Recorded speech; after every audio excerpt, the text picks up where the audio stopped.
Olá, pessoal, sejam muito bem-vindos. A gente está iniciando agora mais um programa do nosso Lavandas na Janela, uma entrevista com um grande amigo nosso, com o Guaraci, que faz parte da nossa família Gresg. Um bate-papo com ele sobre um estudo que está para se iniciar.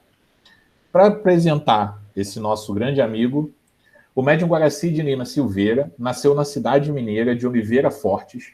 É escritor, jornalista, dramaturgo, palestrante, e temos a honra de tê-lo em nossa família Gresg. Ele tem feito várias entrevistas, várias palestras, vários trabalhos com a gente, e um trabalho que está para se iniciar a gente vai apresentar nessa entrevista. Mas antes de falar do trabalho, vamos para a primeira perguntinha. Para começar a nossa entrevista, Guaraci, o que Allan Kardec significa para você? Marco, Gilmara, né, e todos que estão nos assistindo, o que Allan Kardec significa? Allan Kardec significa uma mudança de status. Né? Até Allan Kardec, a gente vai vendo uma civilização humana quase que se arrastando dentro das suas improbidades, dentro da sua ignorância, dentro da sua falta de racionalização dos fatos, né? Porque, muito embora Allan Kardec seja posterior a Descartes, que incentivou o iluminismo, né? E o iluminismo aí ter trazido para nós uma orientação muito grande a respeito da racionalização, a respeito do pensar, mas, como a gente pode imaginar, todas essas doutrinas filosóficas, elas são sistematizadas, ou seja, elas têm uma estrutura que não pode sair muito daquilo. E tudo que você coloca nessa estrutura de sistematização, ela vai seguir aquela dialética hegeliana, né, de tese, antítese e síntese. Então, imagina, tudo até então era nesse sistema. A própria Igreja Católica, ela tinha as teses dela, né? Ela mesma dava antítese e ela mesma criava a síntese, até que chegou a antítese de Lutero. Aí aumentou, aí modificou, aí essa síntese mudou, né? Aí criou-se, né, uma nova tese, que era o protestantismo, que era a antítese do próprio protestantismo, as várias ideias do Calvino, do Wycliffe, do próprio Lutero. Então criaram uma nova síntese, e a Igreja Católica ela foi se perdendo dentro de tudo isso, e chegou uma hora que ela ficou tão perdida que ela teve que criar aquela história da infalibilidade papal, né? O Papa não falha, o Papa está todo certo. E quando chega, então, naquele século XIX, que Allan Kardec está presente aí na nossa história, como professor Rivaio ainda, então o que ele faz? Ele começa a pensar uma coisa diferente, uma coisa que ajudasse a humanidade. Isso ele faz, não é a partir de 1850, por aí, quando ele teve contato com as mesas girantes. Não, ele faz isso antes, quando ele era aluno do Pestalozzi. Então, ele estava lá na Verdun, naquelas janelas grandes lá do castelo, né? E vendo a briga entre protestantes, entre católicos, e aí ele queria. Olha, ele pediu a Deus, eu quero tentar uma coisa que unifique essas pessoas dentro de uma mesma proposta, né? Dentro de uma mesma síntese de busca a Deus. Então, quando vai chegar aí o professor Rivaio, que ele vai encontrar as mesas girantes e vai fazer um trabalho empírico dentro da própria possibilidade da mesa girante, aí ele vai trazer uma nova dimensão do entendimento humano. Então, é esse o Kardec que eu penso, né? Essa a pessoa que, naquele momento de ajuste dentro da história com o seu futuro, porque a história, até aquele momento, ela trazia uma citação para a humanidade, que era a citação saída, né, das disciplinas rígidas, hierarquias rígidas dos impérios, dos exércitos imperiais, depois do absolutismo da igreja, depois dessas novas propostas que surgiram com a Revolução Industrial, com o Iluminismo, com a Revolução Francesa. Então, quer dizer, tinha que acontecer alguma coisa que norteasse o homem. E como nós somos seres reencarnados, ou seja, nós passamos isso também. Então, esse nosso encontro com Allan Kardec, ele quer dizer isso, ele quer dizer o seguinte: Agora tem que ser diferente. Nós temos que buscar algo que passe, que ultrapasse aquelas vivências antigas que nós tivemos. Por exemplo, eu fui padre por 3 encarnações, né? E eu me lembro que quando a última vez que eu fui padre, eu estava celebrando um evento, não sei se era missa, se era o que fosse lá. Eu sei que eu saí do meio do negócio lá e falei com alguém comigo que estava lá perto, e continua que eu estou indo embora. Aí, quando eu cheguei lá fora, já tinha um cavalo me esperando, né? Eu montei naquele cavalo, sempre tem um cavalo, né? Para ajudar a gente a mudar as coisas. Aí eu montei naquele cavalo e fui embora, sabe? Então, nunca mais eu quis voltar. Por quê? Porque já estava farto daquilo. A verdade é, já estava farto. Eu admiro muito a Igreja Católica, acho que ela tem coisas maravilhosas, tenho grandes amigos católicos, mas a doutrina em si não dava mais. Então, quando Kardec chega, aí ele te põe para pensar, te põe para refletir. Então, é esse o Kardec que eu penso, né? É essa pessoa que eu penso. Agora, com detalhe, sabe, Marco e Jomara e quem está nos assistindo, eu não idolatro ninguém. Sim. Eu detesto isso, sabe? Uhum. Eu estudo mitologia durante, né, muito tempo, e quando eu penso no mito, o que é um mito? Aquele que faz o que eu não posso fazer, ou aquele que está onde eu não posso estar. Esse é o mito. Eu detesto isso, porque eu sou um espírito livre, eu sou criatura de Deus, então eu admiro o trabalho das pessoas, né?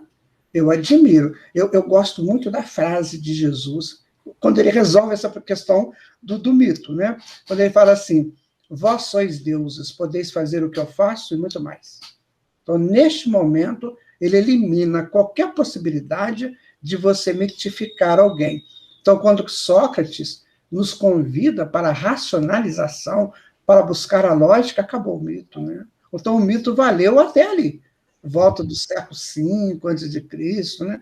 E depois, a partir do próprio Senhor Jesus, aí sim acaba o mito. Então, eu não estou mitificando Allan Kardec, eu estou tendo em Allan Kardec um excelente companheiro de jornada, com uma condição imensa de abrir os nossos olhos. É isso assim que eu vejo, né, minha gente? O negócio aqui está caindo. Aqui. É aquela coisa, né, Guaraci, de você reconhecer aquela pessoa que veio e cumpriu a missão dela. É o reconhecimento que a gente tem e o agradecimento por Allan Kardec ter cumprido aquilo que ele se propôs, né? E aí ele trouxe para a gente essa doutrina maravilhosa do Espiritismo, né? Graças a Allan Kardec e a toda seu esforço contínuo em toda a sua trajetória de vida, né, que preparou ele, e ele foi sempre muito reto, correto, para chegar onde ele chegou. E aí a nossa próxima pergunta é exatamente essa. Qual o olhar do Guaraci para esse espiritismo que Allan Kardec trouxe para a gente? Pois é, Gilmar, a gente falar do espiritismo, que o espiritismo, ele tem, dentro das suas propostas, são propostas universalistas, né? Então, a gente tem que pensar assim, qual é o meu foco dentro dessa universalidade? Qual é o meu foco? O que eu quero nessa universalidade? Então, como eu sou uma pessoa muito ligada à psicologia, antropologia, sociologia, história e artes, né? Então, eu vejo muito o espiritismo nessa contribuição que ele dá nesse campo. Agora, é claro que os grandes pesquisadores, os cientistas, como Bozano, Kaksakov, né, e outros mais, o Delany, né, então eles viram no espiritismo essa proposta da pesquisa científica. É evidente que quando você estuda a história da humanidade, você não pode deixar de dizer dessas coisas da ciência, né, dessas coisas da filosofia mais profunda e tudo. Mas o espiritismo, para mim, ele é a proposta fundamental para a humanidade neste momento que nós estamos vivendo e as suas variações e diversificações para o futuro. Então, o espiritismo que nós vemos hoje, que nós sentimos hoje, ele é um espiritismo que a gente consegue enxergar para esse tempo. Então, por exemplo, eu pego uma informação que me chega de alguém ou da mídia, então eu analiso aquilo através das informações que o espiritismo me dá dentro das suas sete plataformas, né? Que são plataformas das leis de Deus. Então, a gente analisa. Então, ele me dá essa condição de fazer essas análises hoje dentro do que chega para mim. Agora, no futuro, por exemplo, eu estava conversando com a minha filha ainda há pouquinho, né, a respeito disso, nós estávamos conversando sobre educação, e veja você, a educação hoje ela está emperrada, por mais que já tenha boas informações sobre educação, ela está emperrada ainda, né? Está emperrada. A professora ainda manda a bandeirinha para casa para o aluno colorir na festa de São João, quer dizer, isso eu fazia, né? Quando eu era criança, já tem um tempinho disso, né? Então, quer dizer, a educação... Então, o que vai acontecer? A partir desses anos que virão, das próximas orientações que a espiritualidade vai passar para o mundo, o espiritismo vai abrangendo outros campos. Então, ele é uma doutrina de abrangência, ele não é uma doutrina que está fechada dentro de um cômodo. A doutrina é para o século X ou século X. Eu vou dizer isso um pouco do iluminismo. O iluminismo ele foi uma doutrina para um período, né? Você vê que o próprio iluminismo ele sofre muitas propostas diferenciadas dele mesmo.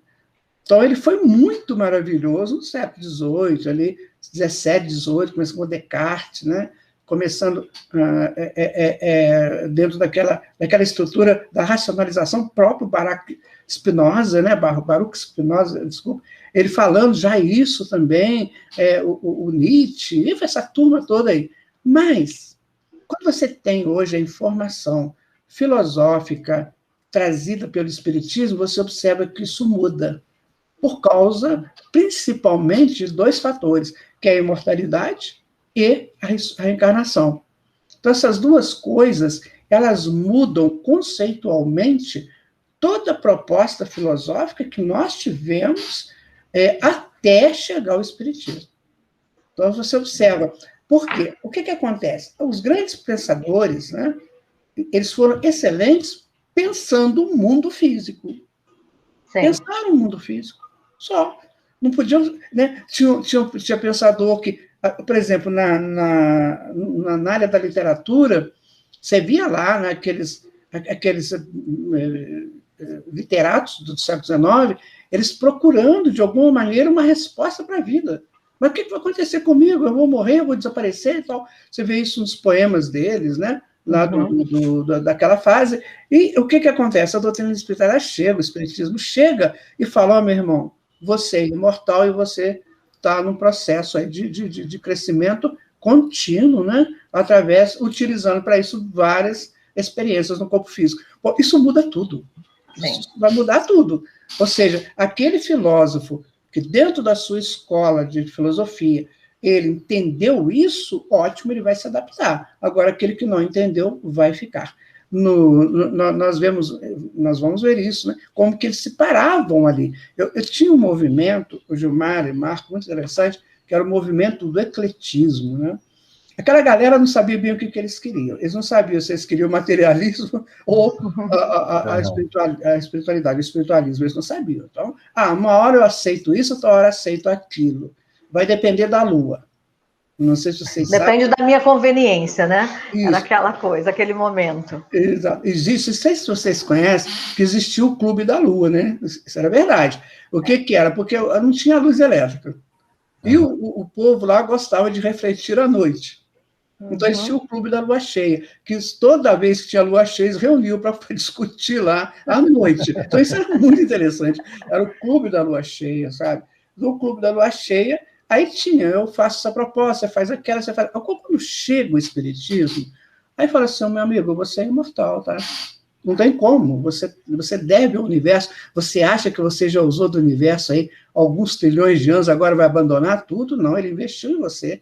Sim. Presta atenção, você tem que pensar sério nisso. O universo investiu em você, ele te deu tudo que você precisou para chegar até aqui. Agora você está querendo ir embora, querendo acabar, desaparecer? Então você começa a logicar de uma maneira mais aprofundada, né? Como diziam os nossos queridos amigos do passado, a metafísica, né? Acho legal essa palavra, porque eles nem sabem o que ela representa, mas eles falam, né? E aí o que acontece? O Espiritismo, então, ele muda completamente tudo isso, né? Porque ele vai dizer da pluralidade dos mundos habitados, ele vai parar com esse negócio que tem água ou não tem água, se vive ou se não vive, se o planeta é luz, é lanterna, porque os primitivos quando eles olhavam lá para o cosmos, e olha que eles olhavam o cosmos, né, gente? Não é igual que nós olhamos, não. Eles olhavam a Via Láctea mesmo. Eu cheguei a pegar isso bem na minha infância. Mas eles olhavam o cosmos e falavam que era um monte de bolinhas de cristal. Naquilo lá que ficava pendurado lá para esperar para alguma coisa. Mesmo quando caía uma, eles ficavam apaixonados porque caiu uma bola de cristal. Então, isso tem que acabar, né? Então, hoje, o Espiritismo chega e dá essa informação extraordinária. Agora, é o que eu estou dizendo, né? Vai depender muito, né? Eu gosto muito do poema do Carlos Drummond de Andrade, né? Sobre a verdade, né? Então, ele falava que a porta da verdade estava aberta, mas só podia passar por ela uma pessoa de cada vez. Aí cada pessoa passava levando com ele a sua meia-verdade, né? Meia-verdade, ela estava relacionada à ilusão, né? Estava relacionado à ignorância, né? Ou estava relacionado ao capricho. Então, foi assim que nós chegamos até hoje com essa questão de verdade. E a doutrina espírita ela traz, ela abre a porta da verdade. E que a gente passe por ela, né? Não levando nem ilusão, nem ignorância, nem capricho. Que a gente passe por ela. Bem legal. Agora, você estava respondendo, eu estava pensando aqui, né? Até quando a gente olha muito na ciência, na evolução da ciência, a gente percebe que a ciência ela vai evoluindo porque as informações novas vão surgindo, vão aparecendo, né? O que não torna o que era numa determinada época errado, né? Se a gente pensa no átomo, o átomo era a parte indivisível da matéria. Hoje a gente sabe que não é, que tem uma série de evoluções. Mas na época, com as informações que tinha, era uma enorme evolução aqui, era uma enorme descoberta. E quem fez a proposta lá para as informações, com o tempo a gente vai mudando e as novas coisas vão aparecendo e a gente tem que evoluir. E aí, você colocou também uma coisa que me chama muita atenção, e acho que isso é totalmente seu perfil, a gente que é seu amigo aqui no GRESG, sabe, né?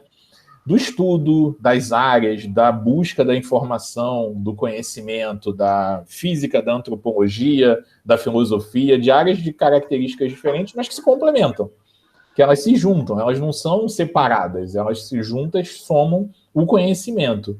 E falando de estudo, você vai trazer um estudo em breve, né? Muito interessante, muito importante. A partir do dia 11 de julho, todo domingo às 10 horas, no nosso canal do YouTube, a gente vai ter um estudo chamado Espiritismo, um Olhar.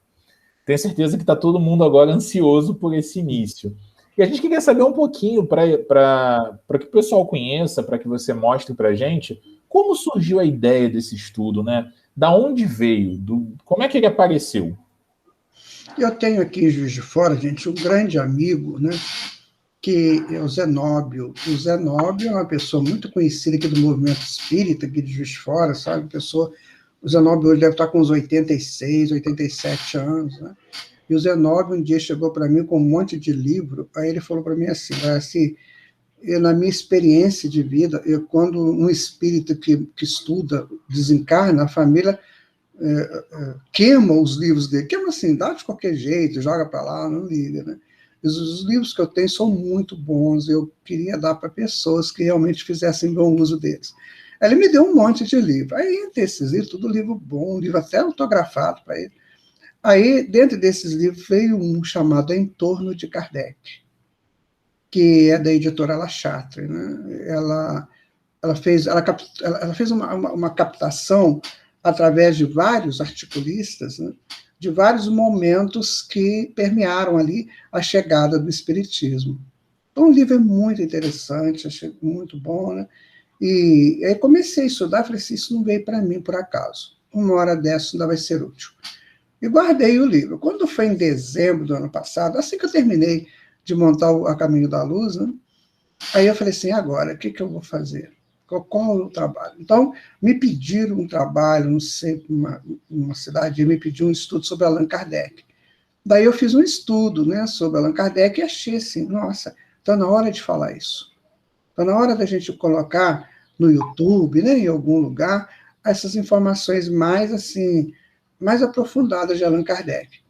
Isso foi em dezembro. Quando foi em janeiro, eu comecei a estudar o livro Em Torno de Kardec, e juntando várias informações, né, que eu pegava também de outros livros, eu pesquisei mais ou menos uns 100 livros, né, fora os sites, né, da internet, e aí começamos a pensar, o que nós vamos falar? nós vamos mostrar como que a doutrina chega no mundo. Qual foi a preparação? Porque, veja bem, a primeira pergunta que o Primitivo fez, quando ele chegou na racionalidade e estabeleceu uma forma de linguagem qualquer, ele fez duas perguntas. Ele olhou para o céu e falou, o que é isso? Aí a segunda pergunta, quem fez isso? E aí, essas duas perguntas, elas estão no inconsciente coletivo e pessoal, né, de cada um. O que é isso? Quem fez isso? Então, desde aquele momento que a gente vai estudando a evolução do homem, a gente vai vendo que, assim, sem ser nada de querer ser melhor que ninguém, mas a doutrina espírita começou a ser preparada ali para chegar ao homem. Não sei se vocês gostam de estudar sobre o início da teologia, o início da filosofia, né? Existem hoje muitos livros, né? Muitas informações, inclusive de doutrinas fechadas, que já liberam alguma coisa, né? Tem muita coisa estranha lá, mas tem muita coisa boa, né? A verdade é essa. E aí nós começamos a estudar o início da teologia, o início da filosofia, e achamos aquilo muito interessante, porque aqueles seres, eles eram muito rudimentares para querer entender teologia e filosofia. Então, eles começavam a fazer essas perguntas. E aí, quando chega na época do século XIX, que foi o grande século das descobertas, aí essas respostas são dadas pelo Espiritismo. Vai dizer assim, bom, as pessoas têm mais ou menos uma ideia de que é assim, mas como é que isso aconteceu? Então, aí foi a base do estudo. Como é que isso aconteceu? Veio de onde isso? A citação mais antiga que nós temos na doutrina espírita, de algum espírito, né, mestre da humanidade, aí foi do Emmanuel, no livro A Caminho da Luz, quando ele fala de Vishnu, lá na Índia, mais ou menos 9.000 anos antes de Cristo. Então, 11.000 anos nós tínhamos o Vishnu. Do Vishnu saiu o Mahabharata, que é o livro da história da Índia, que, na verdade, é o livro dos exilados de capela que foram para a Índia, né? E do Mahabharata a gente tem o Bhagavad Gita. Do Bhagavad Gita a gente vai tirar Vedas, Upanishads, né, e outros grandes clássicos da antiguidade. Então, todos eles estão buscando conformar o homem numa informação que seja útil, que seja necessária e que seja de grandeza para o crescimento do homem. Porque, veja você, a gente tem que entender como é que foi a civilização ocidental, que é onde nós estamos, né? Então, a civilização ocidental, ela parte de uma dissidência. Ela sai de uma dissidência dos hindus. E, segundo Emmanuel, era um povo mais rebelde de capela. Ou seja, nós somos povos mais rebeldes. E a gente vê isso aí, né? Vento em popa pela história do Ocidente. Uma rebeldia absurda, né? Então, o que a espiritualidade foi fazer? Ela foi cozinhando essa rebeldia em fogo morno, né? Porque todo mundo é filho de Deus, né? Então, todo mundo tem que se salvar. Como diz Jesus, nenhuma ovelha se perderá. Então, a gente foi analisando como é que foi essa chegada dessa estrutura toda, desde lá, né, ao primitivo mesmo. A gente vai falar de totemismo, vai falar de tabu, vai falar de muitas possibilidades ritualísticas, de celebrações, né, dos tempos primitivos. Então, a gente vai trazendo isso com calma, para quando chega na doutrina espírita, você fala assim, foi tudo preparado. Não foi nada por acaso. Isso me encantou quando começamos a estudar isso. Falei, nossa, isso é muito sério, isso é muito importante. As pessoas têm que saber disso. Elas têm que entender que o espiritismo não foi uma coisa assim que, de repente, o senhor Rivaio, o professor Rivaio, né, dentro da sua erudição, dos seus conhecimentos, resolveu formular alguma coisa, ajudados por alguns espíritos, né, que a gente nem conhece eles direito. Não é nada disso. É toda uma estrutura. É isso que nós queremos colocar nesse estudo. Como é que chegou, né? Para que quando a pessoa chega no espiritismo, ou ele chega com curiosidade, né, ou como uma pesquisa, ou como um trabalhador, como um frequentador, ele saiba onde ele está, qual é o terreno que ele pisa. Existia nos rituais antigos uma coisa muito legal, que era a roda do fogo, né? Gente, a descoberta do fogo foi a coisa mais sensacional da humanidade.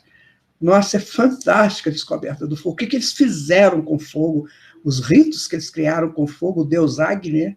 Então, nossa, fantástico. Então, tinha a roda do fogo. Aí eles botavam aquelas tochinhas, as archotes, né, feito com cano de bambu, uma espuma, uma esponja, então eles faziam a roda do fogo. Só entrava no círculo do fogo aquele que tivesse vontade de se purificar. Se não quisesse, não entrava, né? Então era um ritual muito sério, costumava ter que pisar em brasa, né? Essa coisa toda. Então, o que a gente está colocando é o seguinte: quando você entra no espiritismo, você entra para um processo de purificação através da busca de você resolver suas más inclinações, né? Instruir e amar. Então é isso que a espiritualidade faz, essa proposta. Mas para chegar nessa proposta, o que aconteceu antes? Qual foi, como o Marco estava falando, as contribuições das pessoas, né, antigas? Qual foi a contribuição de Leucipo, Demócrito, né, na questão do átomo? Né? Qual foi a contribuição de Tales de Mileto, falando das forças da natureza? Né? Qual foi a contribuição de Anaxágoras, Anaximenes e de Pitágoras? Né? Então, a gente vai pegar essas contribuições e vamos ver o que eles fizeram, deixaram para o mundo ocidental rebelde, para ele se amaciar e crescer a partir da doutrina espírita. Então, o estudo é mais ou menos isso, não sei se foi claro. Ele vai mostrar para a gente que o espiritismo não surge por acaso. Ele surge através de uma evolução de pensamentos e de experiências. Quando Francis Bacon, né, ele dá força para o empirismo, lá no século XV, né, dá força para o empirismo, tem que ser tudo pensado, medido, tem que ser tudo pesquisado, enfim, ele coloca essa proposta, o Espiritismo faz exatamente isso. Quando você pega a introdução do Livro dos Espíritos, quando Allan Kardec vai dizer como é que foi a proposta do Espiritismo, ele vai dizer isso, foi tudo pesquisado, as mesas giravam, mas como que giravam? Por que girava? Né? Qual era a força que fazia aquela mesa girar, subir, descer, cair, espatifar ou não? O que era aquilo? Então, ele fez um trabalho empírico muito importante e, a partir daí, ele dá o ponto de referência do espiritismo. Então, meu amigo, minha amiga, você quer estudar espiritismo? Então, se prepare, porque eu, como sou muito burro, eu estou estudando há 45 anos, eu não sei nada. Absolutamente nada. Porque eu faço igual o Sócrates, você quanto mais estuda, mais você vê que não sabe nada. Então, tem pessoas que querem já, né, fazer definições aí, conceitos, né, sem ter um embasamento. Então, o espiritismo é isso. Nós, nesse estudo, vamos mostrar que eu vou abrir para vocês, né, eu falo assim, eu e todos vocês, né, vamos abrir o campo da pesquisa, o campo empírico de Francis Bacon, vamos trazer a filosofia profunda de Allan Kardec, né? Vamos trazer as teologias, né, do Evangelho segundo o Espiritismo. Agora é você que vai saber o que eu quero. Eu quero um espiritismo só de fachada, de ir lá toda uma vez por semana, fazer aquele negocinho, aquela coisa, ou eu quero realmente entender qual é a proposta. Então, o estudo que nós pensamos em fazer é esse. E até aqui, né, ele está seguindo essa linha, né? E nós já estamos estudando já os capítulos, né, já montando já os estudos, então ele está seguindo essa linha. E é interessante, né, Guaraci, porque ouvindo você falar, eu me lembrei o seguinte, lá atrás, quando começou a pandemia, ano passado, que a gente teve a proposta de fazer o curso dos chakras, que você trouxe para a gente, que foi maravilhoso, que já traz tanta informação. E aí, depois do curso dos chakras, a gente passou por o livro Evolução em Dois Mundos, que também veio um monte de informação, e o A Caminho da Luz. E agora a gente chega com esse novo projeto, né? Então, assim, todos esses livros, eles trazem exatamente essa coisa da curiosidade. Peraí, mas como é que foi? Como é que começou tudo?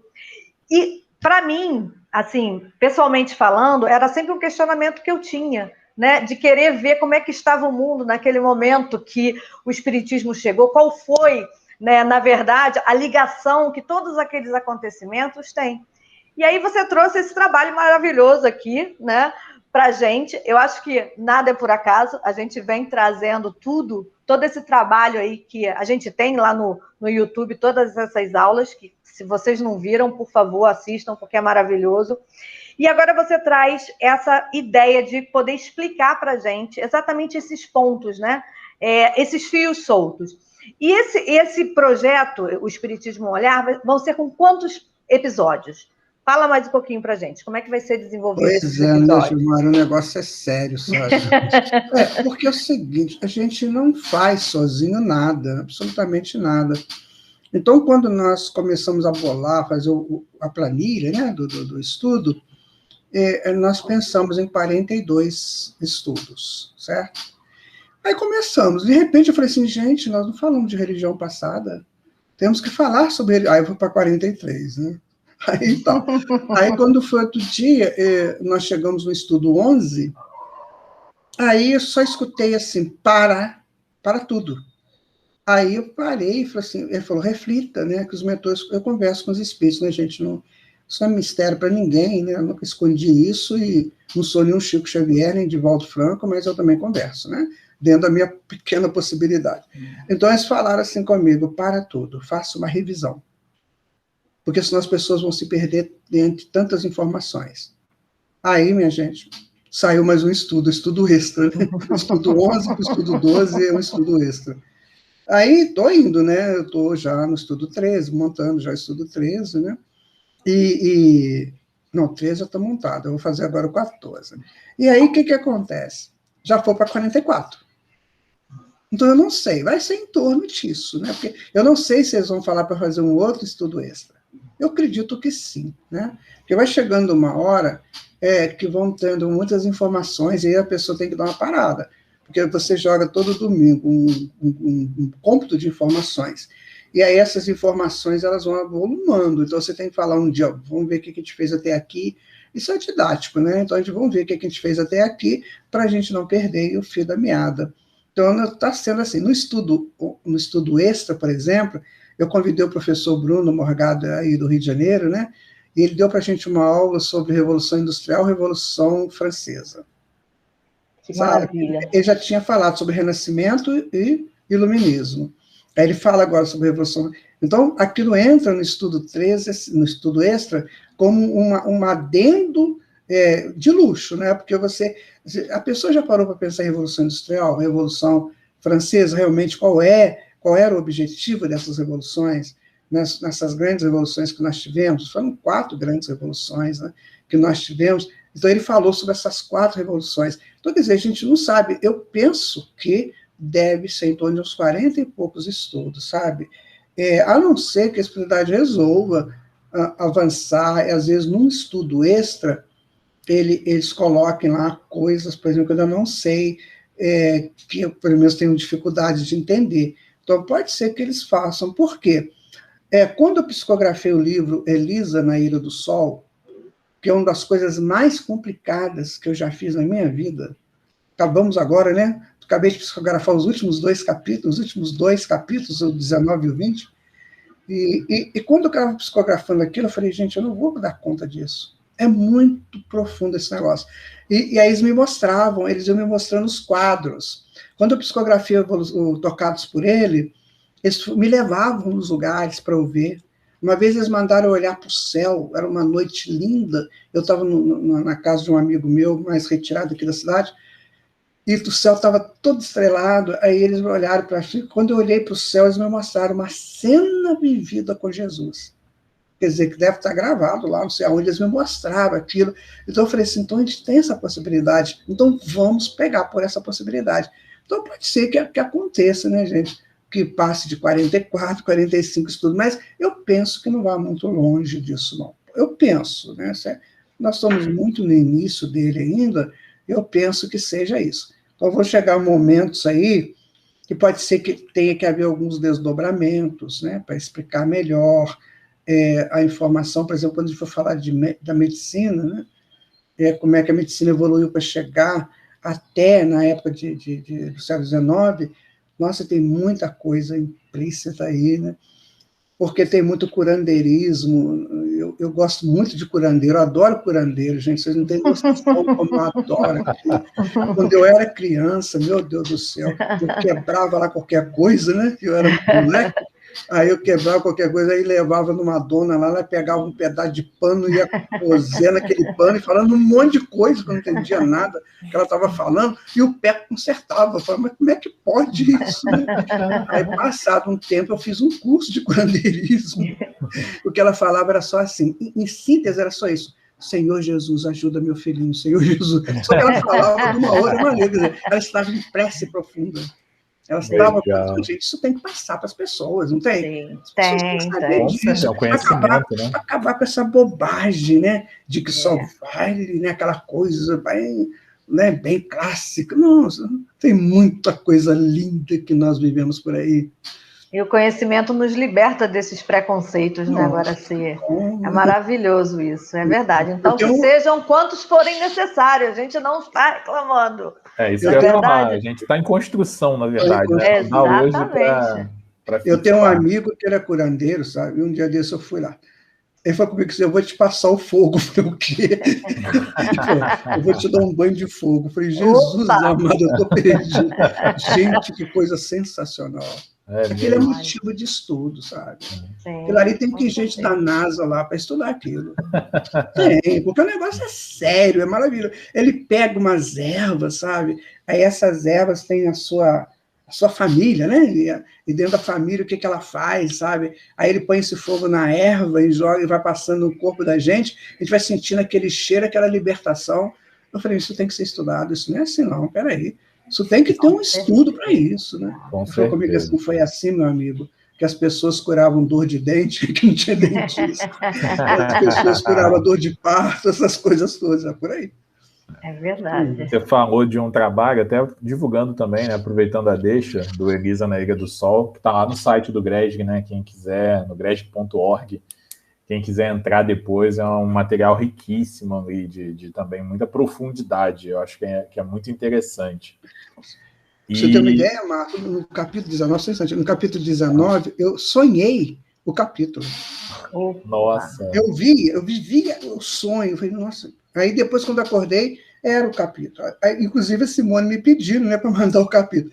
Eu falei, gente, é o capítulo. Aí escrevi o capítulo. Aí vi o 20. O que eu vou fazer com o 20? Eu me surpreendi, o pessoal vai ficar surpreendido com o 20, quando termina a história da Elisa, né? Sim. Nossa, impressionante. Olha que coisa. Eles te mostram, eles te dão toda uma vivência para você escrever depois. Isso aconteceu em outras obras também. Então, é assim, é muito complexo. Sabe? Trabalhar com os espíritos é muito complexo. Por isso você tem que ter essa doação, né, plena. Naquele negócio de hoje eu posso 2 horas, não. Não é nada disso. Hoje eu posso quantas horas forem necessárias. É verdade. Deixa eu aproveitar falando um pouquinho mais. Você citou, né, a ideia, a base do estudo, do que foi pensado para construir, mas imagino que quem estiver assistindo essa entrevista deve estar muito curioso para saber mais desse estudo que está sendo construído do Espiritismo OH. E, então, assim, para quem está ouvindo agora, assim, o que os participantes podem esperar desse estudo, né? Além dessa questão de conhecimento, o que isso pode trazer para a vida deles, para o entendimento deles em relação a tudo que envolve o espiritismo, a tudo que envolve esse trabalho? Se tivesse que responder isso para alguém perguntando, assistindo o vídeo agora, qual seria a tua resposta? Marcos, depende de cada um, né? Tem pessoas que podem ter aquilo como uma obrigação de ver, porque o GRESG colocou, com outro veículo aí colocou. Eu vou ver, né? Porque, afinal de contas, depois de me perguntar, eu vi, né? Tem essa coisa. Tem pessoas que vão olhar aquilo e vão torcer o nariz. Sei lá, isso aqui é meio assim, sabe? Jocoso, não sei o quê. Né? Aí outros vão olhar, aí eu tenho pena desses. Porque eles vão falar assim, meu Deus do céu, eu tenho que montar uma biblioteca. Para que eu estou vendo isso? Isso está acabando com a minha paz. Acabou a praia de domingo, acabou as montanhas de Teresópolis. Tudo. Agora eu vou ter que, como dizia meu irmão, meter a cara. Ele falava assim, meter a cara nisso. Isso porque realmente estimula o estudo, sabe, gente? é um estímulo para o estudo. É o que eu sinto no trabalho. Às vezes eu estava fazendo um texto, aí eu pegava Fritjof Capra, pegava Deepak Chopra, pegava não sei mais quem, e pegava o Goswami, né? Então, pegando aquilo tudo, eu falava assim, meu Deus do céu, eu tenho que botar isso tudo. Mas não, eu tenho que deixar eles pesquisarem também. Pesquisar, sabe? Assim, agora eu vou dizer para você, se você tiver afim, meu irmão, minha irmã, você está perdido. Ah, que delícia, ó, já estou super curiosa. É uma Um perda caminho sem boa, né? volta. Tá perdido no bem, tá perdido Não tem, claro. de tanto que vai Você mergulhar vai ter ali, que né? estudar muito, você vai ter que buscar, você vai ficar encantado, né? Ou encantada com aquilo que está lá, sabe? Com a profundidade da doutrina espírita. Realmente é algo muito sério. E vai ser muito bom. Eu espero que você seja desses. Nesses estudos passados, quase sempre, depois que eu termino o estudo, vem uma chuva de perguntas, né? E mando ela para a Simone manda para mim, né? Então, já tem aqueles que perguntam sempre, né? Tem pessoas que estão interessadas. Uhum. Eu tenho a impressão que essas pessoas não vão fazer uma pergunta, vão fazer 5, 6, né? Porque estimula ao estudo. É o que esse trabalho vai fazer. Vai estimular ao estudo, a pesquisa, vai estimular, assim, a encontros, né? O encontro da lua cheia, isso aí, na metáfora, né? Vai estimular o encontro da lua cheia, ou seja, vamos sentar, vamos conversar a respeito, vamos tentar entender o que você pegou, porque tudo na natureza, tudo na história da humanidade, gente, desde o princípio do homem, ele usou a dialética hegeliana, né? Da tese, antítese e síntese. Ele sempre utilizou isso. A nossa história está permeada disso. Então, este estudo é isso. Ele tem a tese, a antítese e tem a síntese. Agora, a síntese é de cada um. A antítese também. Então, a gente apresenta a tese. Agora, a antítese e a síntese, aí vai ter que fazer em conjunto. É isso que eu penso que vai acontecer com as pessoas. Ai, já? Eu acho que vai ser maravilhoso essa viagem, né? E vocês dois participam, né, meus queridos? Sim, por isso mesmo. A gente está, assim, curioso para ver. A gente fez algumas participações em alguns capítulos, né? Fizemos uma leitura aí para você incluir. Por isso que a gente tem alguma coisa, né, Marco? A gente não sabe exatamente o que vem. A gente pega um recorte, né? Porque a gente pega ali o que a gente tem que gravar, já nos deixa falar, assim, já dá uma curiosidade danada. O que está em volta daquilo, né? O que tá isso vai fazer parte de quê? Peraí. A gente já está assim, já está curioso. E agora eu fiquei mais curiosa ainda. É um recorte de um contexto, né, que você faz. Pra vocês terem uma ideia, gente, eu convidei uma criança para nos ajudar. Que legal. Né? Eu convidei a minha neta, Luísa, que tem hoje 9 anos, e a Luísa faz umas participações muito interessantes, né? Por que a gente colocou a criança? Exatamente por duas razões. Primeiro, que nós temos que nos fazer crianças se quisermos entender, né, os grandes conceitos. E, segundo, estimular essa juventude, né? Estimular essa meninada a buscar esses estudos. Eu procurei a minha filha também, a Aline, que ela é professora de música, já doutora em música, né? Está terminando o doutorado agora. A Aline dá aulas lindas sobre música. Vocês vão ver o capítulo 5. Gente, é um show que acontece. Ela vai explicando quem foi Beethoven, quem foi Chopin, quem foi Wagner, quem foi Schumann, quem foi o Halevi, por exemplo, aquelas coisas deles, né, que tudo do século XIX. Então, ela dá uma aula sobre isso, aula espetacular. Então, quer dizer, a gente buscou pessoas para contribuir com o estudo.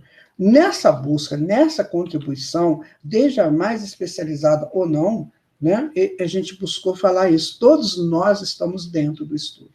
Todos nós. Né? Todos nós estamos... Eu tenho um ator que vai participar, chamado Kiko. Gente, ele é sensacional. Eu tive o prazer de escrever um texto de teatro para ele fazer a interpretação. Gente, eu fiquei apaixonado com a interpretação dele, né? E ele participa conosco também. Vocês vão ficar encantados com a participação. Então, tem atores, né? Tem o Kiko, que é um ator, tem a Nerita, lá de São Paulo, que é uma atriz. Então, a gente trouxe toda essa galera, né? Atores, atrizes, professores, né? Criança, pessoas que estão no meio, que estão estudando doutrina, que se dedicam à doutrina, para fazer a universalidade do estudo, né? Para não ficar preso num só. Muitos cantores, né? Nossa, todo estudo vai terminar com uma música, uma canção. Ai, maravilhoso. Né? A gente buscou cantores de todas as partes para participar conosco. Então, é dessa maneira. Assim, espero, gente, de coração, que chame a atenção das pessoas para as pesquisas. Não tem, a gente não tem dúvida disso, né, Marco? A gente tem certeza, assim, que é uma possibilidade única, né, agora, assim, de juntar tudo isso, né, a história, a arte, cultura, tá tudo ali inserido, e, nossa, isso é maravilhoso. Confesso que eu já estava ansioso para o estudo antes do nosso papo, agora ouvindo o papo aqui, nossa, já quero que chegue logo. 11 de julho. Mas agora, se você falou para a gente aí desse contato com a espiritualidade, e a gente queria que você... Sei que isso é uma curiosidade de todo mundo, né? Que a gente tem essa coisa de ter uma coisa mais ostensiva, e a gente tem sempre essa curiosidade de saber como é que é esse contato, né? Você podia falar para a gente, especificamente nesse trabalho, como é que foi o seu contato com a espiritualidade? Como é que eles ajudaram você nesse processo? Gilmara, eu mandei um texto para você gravar. Aí você gravou. Uhum. Aí, quando voltou para mim, eu falei assim, quem que escreveu isso? Falei, quem que escreveu isso? Eu mandei isso mesmo? Aí eu falei assim, meu Deus do céu. Tem uma hora lá que eu, por exemplo, depois lendo, né, assistindo os que já estão montados, né, que já tem um grupo já montado, que tem uma pessoa muito maravilhosa fazendo isso para nós, a Thalita, de Três Rios, uma amiga espírita lá de Três Rios. Então, eu não sei se o texto eu tirei de algum livro ou se foi colocado na hora. Então, era muita ajuda espiritual. Tinha hora que eu escrevi, que eu falava assim, de que eu estou escrevendo aqui? Eu não tenho noção disso que eu estou escrevendo. Então, assim, tinha hora, às vezes, assim, vou dar um exemplo para você que vai ficar bem claro. Eu estava terminando, por exemplo, um raciocínio. Aí eu ficava desesperado no meio dos livros ou dos sites, né, procurando um texto que terminasse aquilo. E não achava. Eu só escutava assim, abre uma tela. Que estava no PowerPoint, né? Abre uma tela. Eu abria a tela e começava. Saía a coisa mais fantástica do mundo. Eu falei, gente, como é que eu faço isso? Então, eu mesmo não sei, gente. Eu sei que eles auxiliam de uma maneira muito grande. No livro Evolução em Dois Mundos, eu via a equipe da André Luiz do meu lado. Eu via. Nossa, eu via aquele povo ali que eu falava assim, no dia que eu desencarnar, eu tenho que conhecer vocês, né? Porque, nossa, pelo amor de Deus, é um grupo mesmo de cientistas, estudiosos, né? E aí eu vi aquele negócio e falei, poxa, que maravilha. O do Evolução, do Caminho da Luz também, só que a turma do Emmanuel é diferente, né? A turma do Emmanuel é bem diferente do André Luiz. A turma do Emmanuel é mais séria, assim, sabe? E aí eu falei, e agora, quem que vem? Quem que vem? Eu não sei quem vem, eu sei que vem. Então é muita coisa impressionante. Tem um poema que está no estudo, acho que é no estudo 8, acho que é no estudo 8, quando está falando sobre a arquitetura de Paris, de Hobsbawm, né, que foi o grande arquiteto de Paris. Acho que até você gravou alguma coisa, não foi, Gilmara? Foi. Hobsbawm. Então, aí, no final dessa história toda, eu falei, como é que eu vou terminar esse estudo? Aí me veio uma coisa de um velho que construiu Paris, e ele vem e faz uma comunicação mediúnica com uma criança que está em Paris, ou uma criança que está em qualquer parte. Gente, o negócio ficou fantástico demais. O encontro daquele velho com aquela criança, sabe? Os dois conversando, e a criança assim, agora eu tenho que, você está me passando bastão, eu tenho que ir com bastão, né? E você agora está indo, ele falou, e aí termina ele caminhando, né, indo embora, assim, numa foto, e o menino com aquela flor na mão. O que eu faço com essa flor? Aí entra o Salmo 139. Senhor, sei que tu me sondas, aquele negócio todo. Aí um cantor grava isso para mim, gente, ficou um negócio assim de chorar, cara. Ah, meu Deus. Eu amo essa música, gente. Marco sabe disso. Assim que você termina. Só choro quando eu ouço. Já estou aqui, ai meu Deus, vai ser um dos meus favoritos. O que é isso? Quem que bolou isso? Porque isso sai, isso não é assim. Eu vou planejar, vai ser assim, assim, faz aquela planilha. Não, isso não é isso. Isso vai acontecendo, né? Penso que é aí que está o contato da espiritualidade. Com certeza. Dentro do trabalho. Então, é um trabalho feito a 500 mãos, né? Que coisa, que bênção, que bênção. Muito legal. Muito, muito legal, né? Acho que é a curiosidade de todo mundo mesmo. A gente fica, às vezes, tentando entender essa dinâmica, né? Que é... No estudo 5, gente, a Aline fala, por exemplo, ela fala sobre Beethoven, ela dá uma aula sobre Beethoven. Aí no final ela fala assim, vamos ouvir um pouquinho de Beethoven? Aí entra a Quinta Sinfonia. Meu Deus, maravilhoso. Lindo demais isso. É muito show. Quando ele fala de Gounod, né? Ela fala de Gounod, que Gounod foi isso, foi aquilo, que isso aqui. Ela, vamos ouvir um pouco de Gounod? Aí senta com a Ave Maria. Aí daquela paz, aquela coisa linda. Sabe? O estudo é esse, gente. Maravilhoso, maravilhoso. Ô, Guaraci, você contou, você deu 2 spoilers pra gente aí, né? Um do estudo 5 e do estudo 8 também, que você citou. Eu não sei se é 8 ou 7, sabe, Marco? Eu estou na confusão. É tanto estudo, né? Que... Mas vamos lá, você falou que gravou, acho que está gravado até esse momento da entrevista, o episódio 13, né? Tá nessa... 12. Tem uma coisa que eu preciso falar para vocês. Diga. Muito importante. Porque você estava falando sobre o contato da gente com a espiritualidade, né? A espiritualidade é muito séria. Ela não fica assim, fazendo carinho na cara da gente, não, sabe? Aí um dia desse eu gravei o 13, falei, nossa, eu dei um show, que eu falei sobre materialismo, né? O que era materialismo? Ideias, materialismo, e falei a beça e achei que eu estava arrasando aquele negócio todo e tal. Aí quando eu termino 1h40 de gravação, aí quando você termina no Zoom, né, você vai o end, aí vem a conversão, né? Não sei se você sabe desse detalhe. Aí não veio a conversão. Aí, o que aconteceu? Mas ainda tem, o Zoom guarda isso para você converter. Aí eu fui lá onde ele guarda. Cheguei lá, só gravou 30 minutos. Aí eu falei, fui preparar o almoço, né? Aí só falaram para mim assim, você não tem que dar opinião, você tem que mostrar o fato. E você opinou demais. Nós não deixamos. Aí você tem que baixar a cabeça e falar assim, senhor. Respira, né? Vamos começar de novo. Você opinou demais, você não pode opinar tanto assim. Ainda mais como eles participam efetivamente, né? Ainda mais um assunto desse que está muito ainda polêmico, né? Esse negócio de materialismo. Você não pode opinar, você tem que falar a história, você tem que colocar e deixar a pessoa tirar a conclusão, não é você concluir pela pessoa. Por isso que nós não permitimos. Aí eu vim aqui, queimei os outros 30 minutos que foi gravado. Tem essas coisas, tá, gente? Vou dizer para vocês, tem isso. Eu acredito que muitos médiuns, né, têm essas histórias para contar. Com certeza. Com certeza. Agora, se dentro dos que você já gravou, ou do que você já imaginou, tem algum episódio que se diga assim, esse episódio é o mais emocionante, eu já consigo, ou alguns, né? Tem algum que você acha que te emocionou mais? E que talvez emocione mais as pessoas? O 5. O 5 é muito emocionante. É o da música. O da música, é muito emocionante. Nossa, esse 5...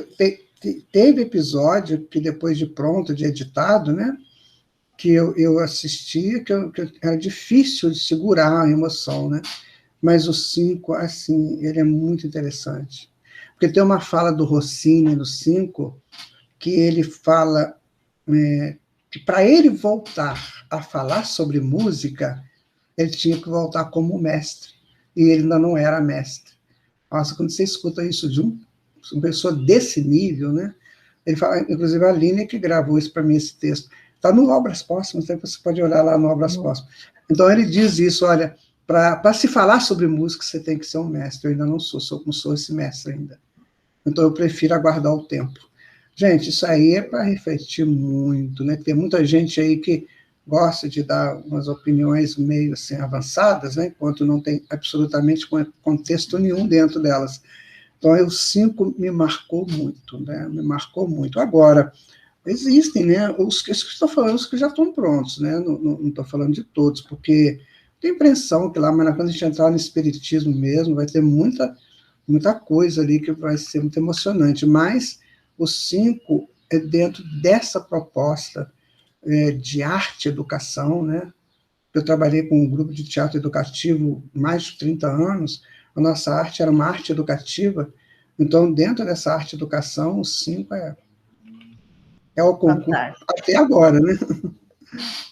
Não, e com certeza vão ter vários outros momentos, né, nessa sim. viagem. Esse que eu te falei também, acho que do SET, né, da arquitetura, que tem artes plásticas, né? Cada estudo vai trabalhar um tema, vai ter literatura, outro artes plásticas, outro política, né, o Napoleão III, que foi muito forte ali na época de Kardec, e vai trabalhar política, vai trabalhar arquitetura, vai trabalhar o impressionismo, né, vai trabalhar o romantismo, essas expressões ali da arte da época. Então, tudo é muito maravilhoso, sabe? Muito legal. O do impressionismo também, eu queria colocar um poema sobre impressionismo, eu não achava o bendito poema, não vinha, não encontrava em lugar nenhum, ninguém botava lá, em poema sobre impressionismo, aí apareciam umas coisinhas lá que não tinha nada a ver, aí na mesma hora, abre a tela, nossa, saiu um poema, né? Saiu um poema sobre impressionismo, e a Aline gravou esse poema, acho que ela toca flauta no meio dele, se não me engano, e ainda coloca uma tela impressionista, não? Então, tá assim, muito legal, sabe? Muito bonito, muito bonito. Bom, E você falou aí dessa sua veia teatral, Guaraci, e como é que foi isso também, né? Porque a gente fala, esse estudo tem muito da arte, tem muito da cultura, né? Tem essa parte toda lúdica. Como é que foi o Guaraci dramaturgo trabalhando isso tudo? Despertou aquele lado? A arte, gente, ela é muito dinâmica, né? A arte tem que ser dinâmica, até numa escultura. E quem ensinou isso para nós foram os gregos, né? Com os drapeados, né? Quando eles fizeram drapeado, eles conseguiram fazer um movimento na pedra, né?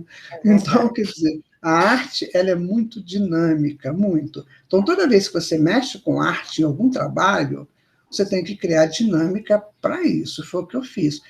A gente trabalhou essa dinâmica da arte. Eu sou diretor de teatro e a dinâmica de uma direção teatral ela é muito, muito forte, ela é muito grande.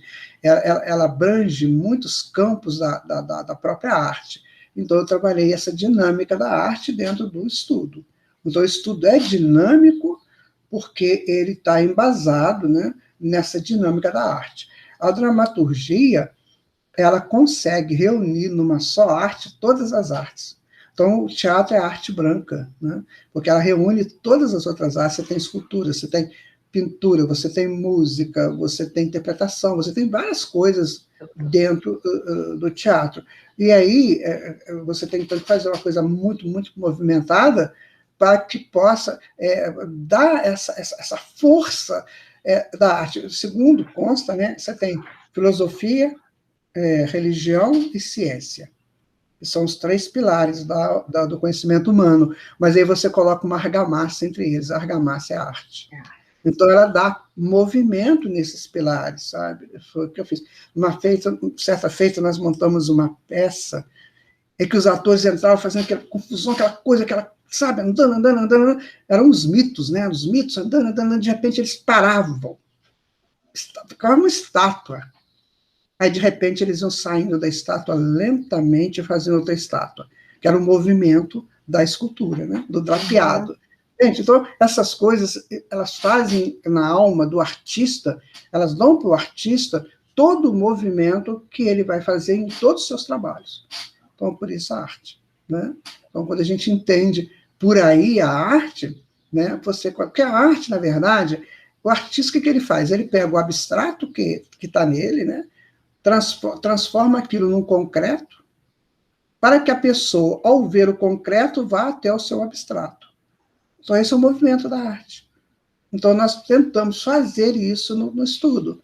Então, pegar o abstrato do estudo, o abstrato de um texto de Victor Hugo, né? De um texto lá do Baudelaire, por exemplo, né? Do Balzac, por exemplo, pegar um abstrato de um texto desses, fazer ele ficar concreto para você entender a ideia de quem compôs aquilo. Então, nessa dinâmica que nós tentamos fazer o estudo. Coisa linda isso, hein? Muito Bonito, muito profundo. E a arte tem esse poder, né, Guaraci, de nos colocar em contato diretamente com Deus, né? Sim. Trabalha essa sensibilidade, é uma coisa tão maravilhosa, né? Numa música, numa interpretação. Às vezes você consegue ser tocado na coisa mais profunda. Sim. Algo que, de repente, você nem sabia que tinha, né? E é uma coisa transformadora. Muito lindo isso. Eu tenho um neto, irmão da Luísa, né? que ele desenha muito bem. Eu estou até tentando ver se ele entra no estudo, mas no final fazendo um desenho. Ai, que ótimo. Animando, né? Animando com desenho. Ele vai desenhando aquilo que a gente está falando. Eu estou tentando com ele. Vai fazer 11 anos agora. Então, ele faz desenhos assim, absurdamente belos, né? Então, eu fico pensando, gente, onde que ele tira isso? Eu estava até conversando com a minha filha agora de manhã. Onde que ele tira isso? Ele tira das imagens do inconsciente dele, né? Ele tira do abstrato dele, sabe? E aí ele coloca aquilo e a gente fica imaginando o abstrato que é ele, sabe? Então é impressionante. A arte, gente, tem que saber lidar com ela. No teatro, por exemplo, tinha hora na direção que eu pegava toda a plateia, botava em cima do palco, depois falava, agora vai lá e assenta, fica no lugar de vocês que eu tenho que continuar o trabalho. E sem eles saírem do lugar. Isso vinha psicologicamente, a gente trazia psicologicamente toda a plateia para dentro do palco. Aí, quando terminava a apresentação, chegava para mim, lá nas plataformas da Petrobras, eu fui muitas vezes, eu fiquei anos fazendo teatro lá em Alto Mar, né? Como teatro educativo. Aí, as pessoas me procuravam depois, como é que você consegue isso? Eu falava, exatamente, a dinâmica da arte. A arte é movimento, é uma dinâmica, até escultura é movimento. Sabe? Então, se você fizer esse movimento, o artista que consegue esse movimento harmonizado, né? Porque tem que harmonizar também, né? Nessas coisas que a gente vê por aí, não. Tem que harmonizar.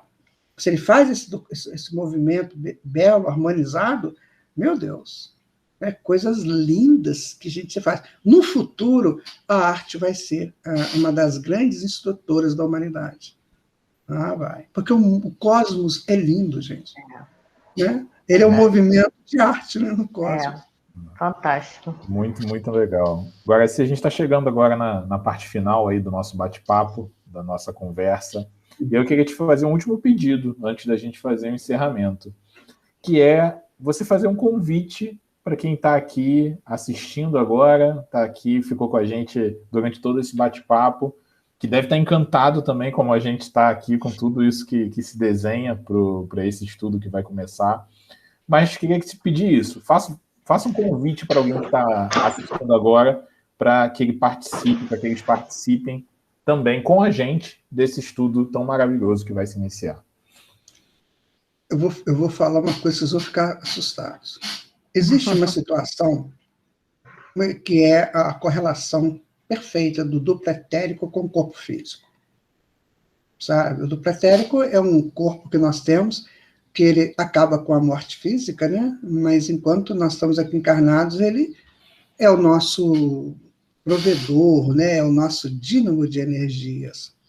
Então, existe um livro extraordinário, muito basilar, sobre esse movimento das energias que nos faz manter, né, vivos. Porque, por exemplo, que o sujeito desencarna, ele pode ficar 24 horas ainda para a família despedir, né? Isso aí foi uma misericórdia de Deus. Por que ele pode ficar 24 horas ainda possíveis, né, de ficar ali? Então, tudo por esse movimento de energia. E por que eu estou falando isso? Porque é o meu próximo estudo. Nós vamos montar um estudo sobre as circulações energéticas do corpo mental, o corpo perispiritual, o corpo do pretérico e o corpo físico. Mas para você chegar lá, você tem que estudar isso aí que nós estamos colocando. Então, esse vai ser o pré-requisito. Esse estudo, o Espiritismo, um olhar, vai ser o pré-requisito para esse outro. Então, você já faz esse estudo pensando no outro. Porque o outro, você vai ter que saber bastante sobre isso que a gente está colocando agora. Né? Quando nós estudamos, o ano passado, esse livro, fizemos um pequeno curso dele, eu queria já fazer. A estudante falou, não, antes faça esse aqui. Porque esse aqui vai dar o pré-requisito, para o embasamento para o estudo que nós estamos pretendendo fazer. Não sei, gente, se vai acontecer, porque ele é muito além do meu conhecimento, sabe? Quando eu fui estudar das oitavas energéticas, eu quase quebrei todas as pestanas e, sei lá, queimei as pestanas e quebrei e matei todos os neurônios, né? Então, foi muito complicado entender oitavas energéticas. Eu falei, nossa, como é que eu vou falar isso? Aí, um dia lá, parece que deu um start lá e eu consegui entender. Então, é muito, muito legal. Mas só que para a gente entender isso, nós temos que ter a concepção do que é o ser humano. sabe? Do que somos, essa centelha divina em expansão. Então, é que as pessoas não param para sentir isso. Então, acho que são pessoas aí que estão vivendo comum, comendo, dormindo, namorando, né? Trabalhando, fazendo um trabalhinho bem assim, né? E acha que está tudo bem, que é por aí, e esse estudo vai dizer que não. Que isso aí é uma parcela, né?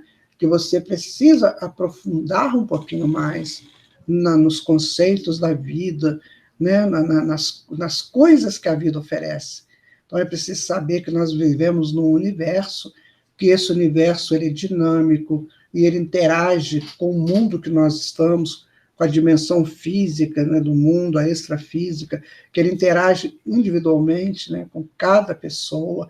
Então, esse estudo tende a explicar isso. Né, por que aconteceu isso naquela época, onde foi a preparação daquilo, como é que foi estruturado para aquilo acontecer. Né? Então, hoje, quando nós vemos esse mundo aí todo ainda bem complicado, né, com muitas ideias estranhas e muitas ações estranhas, então nós sabemos que a vitória é do Cristo. Não vai acontecer tudo isso, essa confusão toda, né? Mas a vitória é do Cristo. Não tem jeito, a vitória é dele. Então, basta que a gente se harmonize para viver nesse contexto da vitória do Cristo.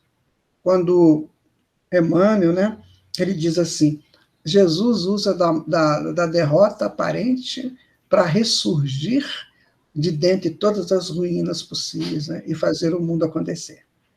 Eu li isso dele uma vez, isso me encantou muito, e a gente observa, né, que a Terra era uma bola de fogo, né, e ele fez disso um mundo habitável, né, e agora uns pequenos homenzinhos vão complicar, mas não vão mesmo. Né? De vez em quando eu recebo aqui pelo Zap umas perguntas assim, meio estranhas, né? Mas vai acontecer isso, vai acontecer aquilo. Eu falei, vai acontecer o que Jesus quiser. Agora, o que ele quiser vai acontecer, você tem que aceitar. Não adianta você espernear, não. Você tem que aceitar. Né? Então, quer dizer, o estudo ele vai nos colocar nessa condição, pelo menos o que eu sinto nele, né? Ele coloca a gente numa condição de sermos trabalhadores em nós do bem que está em nós. Então, é isso, eu tenho que descobrir quem eu sou, eu tenho que descobrir a minha essência, né? Tenho que descobrir... tem um texto dos chineses, né? Que eles falam do Tao, né? Você tem que encontrar o Tao. O Tao é quando você acha o seu caminho de volta para Deus. Sabe? Chega um momento que a gente encontra esse caminho de volta para Deus. E quando a gente encontra esse caminho, aí tem uma metáfora, que chama metáfora, né? Aí você descobre qual o nome que Deus te deu quando ele te criou. Porque todo pai dá um nome para o filho, né? Então, qual o nome que ele te deu? Não é bem o nome, né? Qual a frequência que ele te deu, né? Quando você descobre esse caminho, aí você vai tranquilo neste caminho. Então, esse estudo está, assim, dizendo para nós, olha, acaba de ser manada, para de ser manada, para com isso. Para de ser massa de manipulação, para com tudo isso, para. Agora você é individual. Agora você é um ser que está crescendo, você é um ser que está num processo extraordinário de evolução, que talvez você nem entenda direito o que seja, mas que você está nesse processo. E eu gosto muito da questão 540 do Livro dos Espíritos, né? É uma questão muito síntese do nosso estudo. Se você quiser entender, né, bastante esse estudo, nunca deixe de ler a questão 540 do Livro dos Espíritos, né? Assim que tudo age, tudo interage, tudo se encadeia da natureza, né? Desde o átomo primitivo até o arcanjo, que começou pelo átomo primitivo. Nós vamos estudar o que é o átomo primitivo, gente. Olha! Vocês sabem o que é o átomo primitivo? Descobrir o bendito átomo primitivo. E descobrir porque se tirar a nossa cabeça, tirar os nossos membros, nós temos a aparência de um coração. O tronco é um coração, né? E os órgãos, muitos são eles parecidos, porque o átomo primitivo é um coração. Ele é assim, ele funciona, deixa eu ver se eu faço. Ele funciona assim, esse é o átomo primitivo. Por que ele é assim? Porque a energia, ela circula dentro dele na expansão, na contração e na propulsão. Dentro do coração. sabe? Então, por isso que o coração tem essa coisa. Na Bíblia você encontra mais de 700 citações do coração. Então, o ato primitivo é um coração. É desse coração, né, que a energia começa a se formar dentro de uma estrutura, é que vai sair, então, o núcleo e o elétron. Né? Então, o nosso estudo é assim, ele começa do coração e vai voltar no coração. Porque tudo retorna dele. Então, eu acho que esse apelo aí, depois desse apelo, não tem como a gente não assistir e ficar aqui ansioso para o dia 11, né? Deus Guaraci, quiser. É aquela máxima, né? Nada é por acaso. Então, todos os caminhos nos trouxeram até aqui. Né?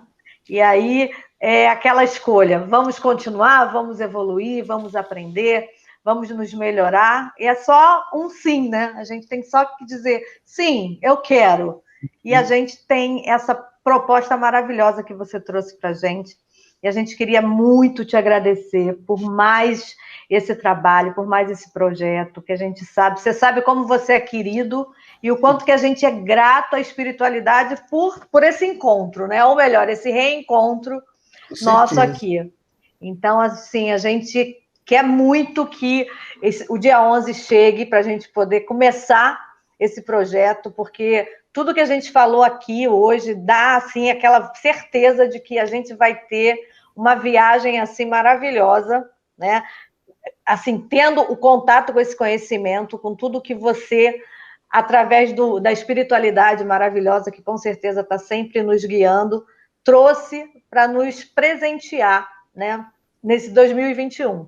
Então, com certeza, a gente vai finalizar o ano aí com essa caminhada. Então, a gente queria te agradecer muito, muito, muito por isso, viu? Eu veja bem, uma vez eu estava dando um passeio aqui pelas páginas do Facebook, né? E aí eu vi lá Gresg, Grupo de Saint-Germain.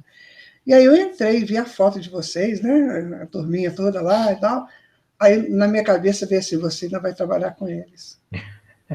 Eu falei, mas eu não conheço ninguém. Eles falaram, meu amigo, esquenta com isso não. E aí foi aquele dia que eu fui lá, né, no Gresg e tal, foi muito legal, porque... Inclusive, os seus netos também vieram aqui, eles eram pequenininhos.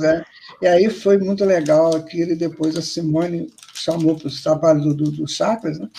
Então, gente, eu quero agradecer a todos que estão participando conosco, vocês dois que participam, a Simone, a Bela, o Matheus, aí do Gresg, né?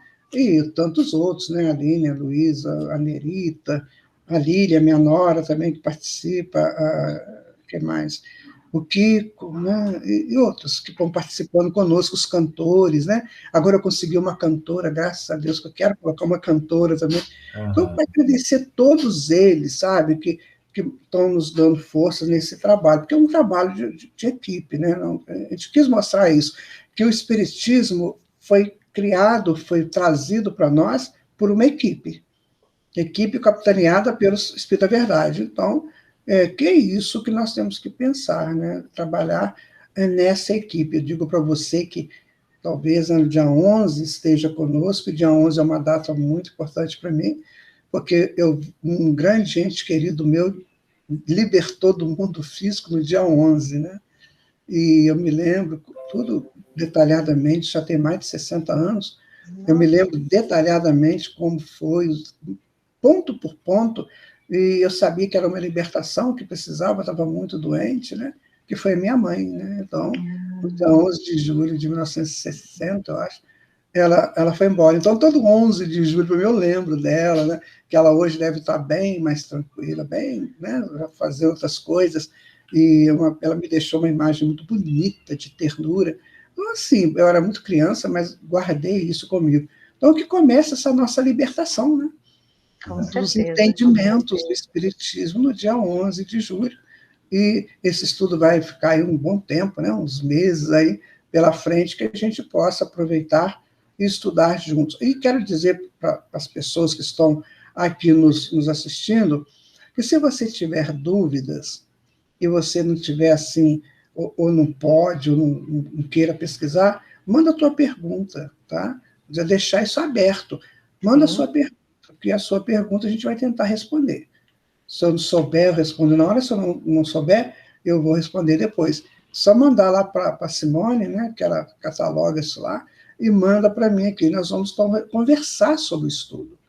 De repente, quem sabe a gente pode bolar também, se for o caso, uma reunião que nem essa, para a gente ir tirando dúvidas também, sabe? Pode também acontecer. Eu lembro que quando eu comprei a minha primeira Barça, né, a Enciclopédia Barça, né, aí todo ano vinha o livro de atualização. Então, assim, quando a gente quiser, né, se o grupo, tem um grupo que está querendo conversar, tirar dúvida, então a gente pode montar um estudo desse, né, uma reunião dessa, um grupo de estudo, com certeza. Isso tudo fica em aberto para todo mundo. Né? Com é certeza. Isso, gente. E vamos continuar, né? Vamos em frente, vamos trabalhar. Vamos trabalhar, porque nossa encarnação passa muito rápido, né? E eu ainda quero fazer umas coisinhas aqui antes de ir embora. A gente não tem tempo a perder, né? Temos que estudar muito, muito mesmo. Só reforçar também nossa gratidão por esse bate-papo de hoje, né? Por essa troca, conversa que a gente está tendo. E antes de fechar, agradecer também a todo mundo que está assistindo, né? A todo mundo que está aqui até o final da entrevista com a gente. Canal aberto sempre, como o Guaraci falou, o Greg ele abre as portas para as dúvidas, para as sugestões, para qualquer tipo de colocação, vai ser muito bem-vinda. E obrigado por todos que assistiram mais um episódio do nosso Lavandas na Janela, né? Um beijo, pessoal. Gente, obrigado, viu? Assistam e vamos lá, dia 11/7, a gente vai estrear esse nosso projeto. Obrigado, Guaraci. Eu que agradeço. Com Deus. Até dia 11, um abraço para todos vocês. Obrigado, gente.